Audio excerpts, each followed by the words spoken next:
Hello guys, আসসালামু আলাইকুম। সবাই কেমন আছেন? আশা করি সবাই ভালো আছেন। সো আমার এক বন্ধু বলল সে নাকি 1 কেজি মিষ্টি খাবে, তো চ্যালেঞ্জ করলো আমাদের সাথে। চ্যালেঞ্জ করার পর আমরা বাজারে গেলাম, গিয়ে 1 কেজি মিষ্টি প্যাকেট করলাম, পরে তাকে খাওয়ানোর জন্য আমরা বন্দোবস্ত করলাম।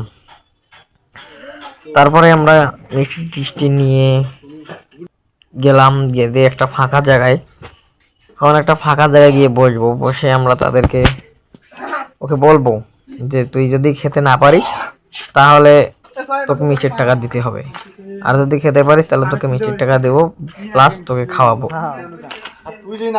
তো সে কি খেতে পারছে কি পারে নাই সেটা দেখার জন্য ফুল ভিডিওটা দেখতে হবে। তো সাথেই থাকেন এবং ফুল ভিডিওটা এনজয় করেন। আপনারা শোনেন ওর সাথে আমাদের কি কথোপকথন হয়, কি চুক্তি হয়। সে পাইতাছে আর সঙ্গে আছে আমি মোহাম্মদ সোহাইব, আমাদের সাথে থাকেন। দেখি খাইতে পারে নাকি 1 কেজি মিষ্টি। দেখা যাক। খাবার লাগবে কিন্তু আমি খাবো, না খাবার পেলে আমি মিষ্টির বিল দেবো। তারপর খিলাবো। এটা কিন্তু বুঝিস, এই যে কথা কিন্তু থাকে। হ্যাঁ শুরু কর। আর মুখ দেখা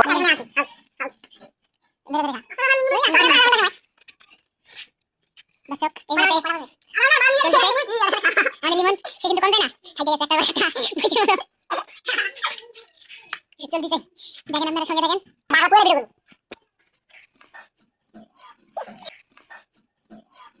পানি ছেড়ে যা ডিসকো লাগবে ও খাবার দে। এখন দেখেন দর্শক আছে বেশ পরিমাণ লিমনের হানি দিয়ে যায়। সরি বলে লিমনের নেট জানাই জানো তবে যাই বেশি যাই। তারপর সে খাওয়া শুরু করে দেয়। এখন সে 2টা মিষ্টি খেয়েছে। তো আমি একটু ভিডিওটা ফাস্ট করে দিলাম যাতে আপনাদের সুবিধা হয়, কারণ ভিডিওটা অনেক লং হয়েছিল। 5-6টা মিষ্টি খাওয়ার পর সে পানি চেয়ে বসে। এখন কি আর করার, এখন গিয়ে পানি টানি নিয়ে এসে তাকে দেওয়া হয়। আবার খাইলে ওকে বলা হচ্ছে যে পানি খা, ও বলতেছে আর 2-3টা খেয়ে পানি খাবো। তারপর এখানে হঠাৎ করে আরেকজন বলে ওঠে, শেফায়েত বলে ওঠে এখানে যে সে নাকি এই 1 কেজি খাওয়ার পর যদি আরো 1/2 কেজি খাইতে পারে তাহলে সেই 1/2 কেজির টাকা ওই দেবে। সে এটার কোনো উত্তর দেয় না, কারণ তার এই 1 কেজি খাইতেই অবস্থা টাইট হয়ে যাবে।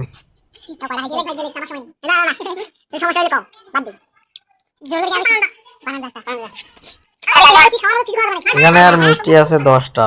এখন কি মাত্র 10টা মিষ্টি খাইছে এতক্ষণ ধরে, এখনো 10টা মিষ্টি আছে।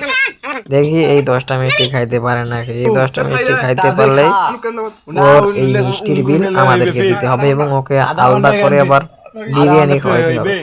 আর যদি ওই এই 10টা মিষ্টি খাইতে না পারে তাহলে ওই আমাদের 3জনকে বিরিয়ানি খাওয়াবে প্লাস মিষ্টির বিল দেবে। দেখা যাক এখন কি করে, খাইতে পারে কি না।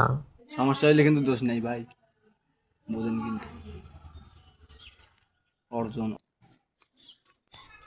তারপর এখানে 2-3 মিনিট রেস্ট নেওয়ার পর আবার খাওয়া শুরু করলো। ওকে বারবার বলতেছি যে ভাই খাইতে না পারলে ছেড়ে দে, পেট টেট খারাপ হলে কিন্তু আমাদের কোনো দোষ নেই। ও বলতেছে খা, আমি খাবো। তারপর ওকে পান এনে দিলাম, ওই আগে পান খেতে চাই। আমরা বলি না, আগে পান খাওয়া চলবে না, সব খাইতে হবে।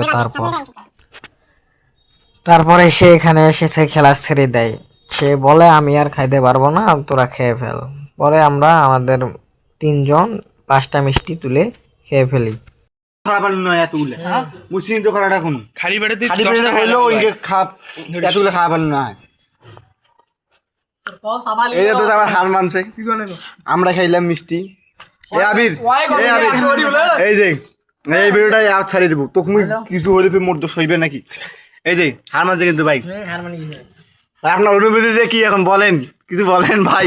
ভালো পেড়া হারার পরের অনুভূতিটা হারা ওটা ভাই। এই যে আমি এই যে সিনিক দাও 5টা হারা বলে না ভাই। এই যে দোস্ত আমার পান খা খাম, পান খাতি পান খা আর ভাই বাজিদের বুঝে মনে ধরো। আচ্ছা ঠিক আছে ভাই, ঠিক আছে ভাই, ধরিয়ে না আমার সাথে, আমার সাথে ধরিয়ে না আবার খাও খাও। আজকে যে মারি দিও না কোনটা বিন নেয়া ফোন নেবি তুই তো কোন দিত জোর 3 পোয়া বেশি তুই আর কি 5টা যায় না, এই 5টা নাই, 5টা 1 পোয়া 5টা 1 পোয়া। হ